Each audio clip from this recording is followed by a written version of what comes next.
Esports. If it wasn't for YouTube and every child trying to be some sort of micro-influencer, professional gamer would probably be right next in the list for most requested job on the planet. And it makes sense because they sell you on a lot of the same things. Multi-millions of dollars in winnings, all the fame for middle schoolers you could ever ask for. You make a living being good at a video game. So why is it that no matter how hard we try, we can never get esports to economically work out? We've seen downward trends in more recent times, but it's not like it was really doing any better before. There are a few issues, but most of them revolve around how esports interacts with the base game they come from. It almost always pushes the game to be nothing but its esport. So imagine if for a second you had a wrench. You know how wrenches have that little screw piece on the side that allows them to attach to nuts and bolts of different sizes? Imagine if for a second you had a bunch of people ranging from beginner to intermediate. Every time they would try to use a screw piece and adapt it to some random bolt, they pinched themselves.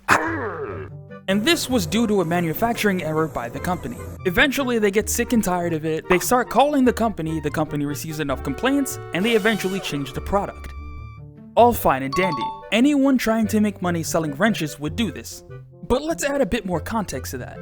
As soon as they decide to make that change, in comes Goated Wrench User 97, who's been using a wrench every day since he was born. The guy was made for it. Absolute best in class, cream of the crop, top dog. He explains the only reason that you're pinching yourself on that wrench is because you're inexperienced at using it. If you were as good as me, trying to use that wrench, you wouldn't pinch yourself as often. Because he's just so good at using it, his opinion is therefore more valid on account that he knows the ins and outs, the forwards and backwards of it. He's just better at using the tool. And it's that dichotomy that esports forces. You have one group that can say, well, the only reason you're hurting yourself with this tool is because you just suck at using it. But the other group can just as easily say, if there are 10 of us in a room and 9 of us are pinching ourselves on it, that says more about the tool than anything else. Now, just to be clear, I'm not telling you which side to side with because both are just as valid. All I'm trying to point out is that it forces a player base to divide against itself, because you'll have two groups of people, one that fundamentally fund the game versus the other ones that fundamentally understand how it works, pitted against each other. And you can see this sort of dichotomy bleeding into the champion design itself. Because you'll have champions like Master Yi or Yumi that are forced to be in a gutted state because if they're even halfway decent they end up dominating the whole game, or ones like Aphelios that are just so overly complicated that it takes somebody to be at the very top to be able to use them at an even halfway effective level. But if you have a champion that can only exist in a state of busted or not, or a champion that your average person simply cannot figure out, that speaks more to the design of the champion than anything else. Or like how sometimes you can have champions that have very clear-cut and defined weaknesses, only to have those weaknesses covered by some other part of the kit. Things like this are done for the sake of quote-unquote skill expression, which is just a corporate safe way of saying making the champion flashier. When they design these sorts of champions, it's not like they can just make them fun to play. They also have to be fun to watch for the sake of the esport. Something that a player enjoys playing is always going to end up being at a fundamental disconnect from something that somebody would enjoy watching. Because let's keep it a stack, somebody playing Veigar, Teemo, Nasus, Azir, they're not playing these champions for the fun and engaging gameplay.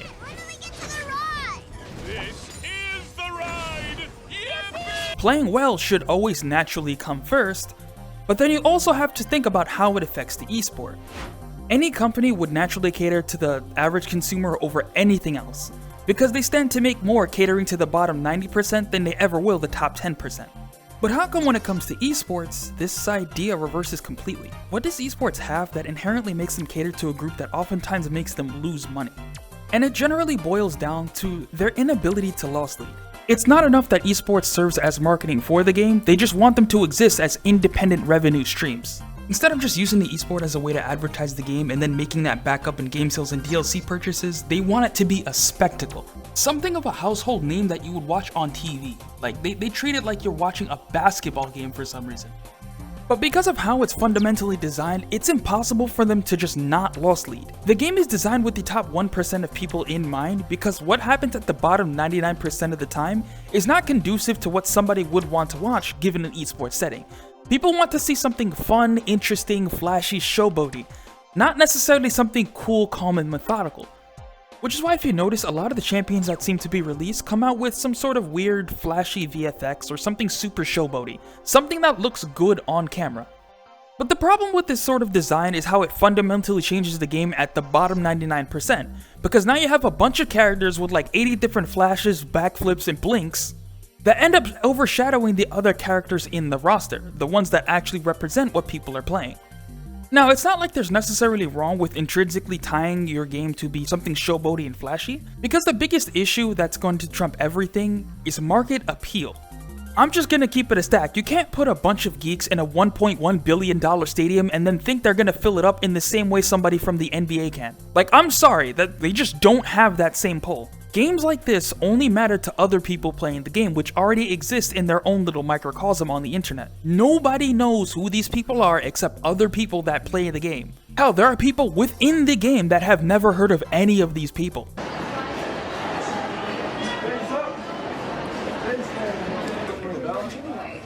Oh man. Millions and millions of subscribers on YouTube. Cheers. Because they exist in this apparatus where they aren't allowed to be anything but profitable, if you wanted to make one, you have to go through like 8 or 9 different levels of pointless bureaucracy. Think for a second. Let's say you make an esport for any game you can think of off the top of your head. If you manage to grow it from the absolute bottom to self-sustainability, do you think the company responsible for that game is not going to want a piece of that action? You've successfully proven a market for the esport and people come for the game. Do you think they wouldn't cut you out of the equation in seconds if they could? And this is arguably one of the biggest issues holding esports back. There is no organic grassroots. Someone greedy enough will find a way to figure it out. But what stifles it the most is that they're asking someone to build a castle on sand. Why would somebody want to waste so much time and resources trying to figure out something that can be rug pulled from under them at any moment? Because it's not like an "oh, this guy's an arse" sort of reason or anything like that. I mean any reason. Take for example the Smash competitive scene. You have Nintendo not only mandating that you can't allow prizing of more than like 10k if I remember correctly, aren't even allowed custom mods for the games that they don't even host. Like, I'm sorry, I understand the concept behind things like broadcasting rights, but I fully believe it's stupid that it doesn't fall under fair use on account that the company setting the rules has little input on setting up the whole thing in the first place. Like, imagine if right now Microsoft demanded $4 every time you wanted to submit an assignment because you used a text editor that came with Windows. Like, how is it not anti-competitive that you have a single company allowed to dictate what goes on in an entire sector of an esport based around this single game? You have companies like Riot that are pretty chill as far as I can tell whether or not you want to host a random event, but keep in mind that's only contextualized around the idea that we aren't a threat. If we hurt the bag, that could change in seconds. It just sucks that something that could be cool ends up getting cucked out because it's just way too risky to try to make one.